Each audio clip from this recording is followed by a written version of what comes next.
Alright, I am quite literally going to thank the cosmos for this question because I've got a lot to say, and if you are a parent, you're definitely going to want to stick around.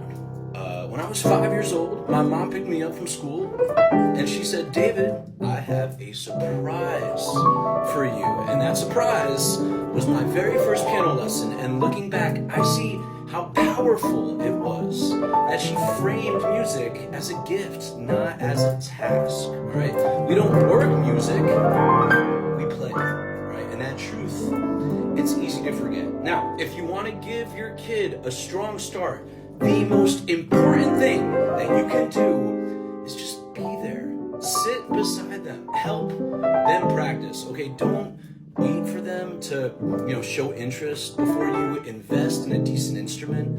And please don't expect them to be some prodigy glued to the piano like some tiny Mozart, okay? Whether it's classical, jazz, reggae, the genre matters way less than your presence, okay? I always have my students learn songs they love because that emotional connection, that's where the real magic happens, all right? And that's why I made this wheel, all right? It helps connect the dots visually, emotionally, logically. Every time I show it to musicians, they say, "Whoa, that's so smart. Did you invent that?"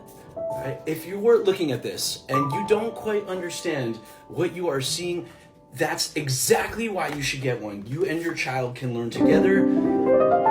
I have a booklet that basically explains everything. It's all just lining up numbers with notes. It's so simple. You guys can learn music theory together, and that will help you start playing all the chords to all your favorite songs. And honestly, what a beautiful way to bond with your kid, and especially with something tactile, colorful, and not just another app on a screen. Now, as for me personally, I grew up learning the Suzuki method, and I still love it. Dr. Suzuki's big idea was that every child in Japan learns Japanese, right? So what if we immerse them in the language of music the same way? And from the age of 5 to 10, I fell asleep every night listening to these classical cassettes of Bach and Beethoven and Mozart, and I swear that shaped, how I hear music to this day. And eventually later I found jazz and R&B and rock and gospel, and the deeper I went, the more I realized it's all connected. It's all connected, and that's what this wheel reveals.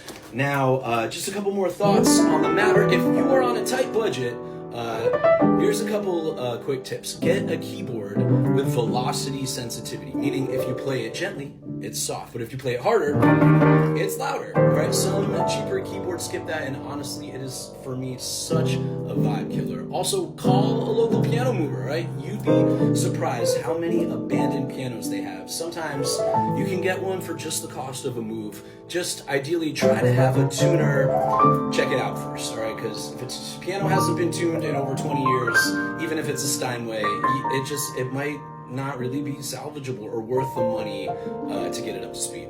I don't know, maybe a Steinway it's worth it, but anyways, listen, if you can help your kid connect with music, it's giving them something that will stay with them their entire life, okay? So thank you so much for this question, and sending lots of love to all the music-loving parents out there. I'll see you guys in the next video.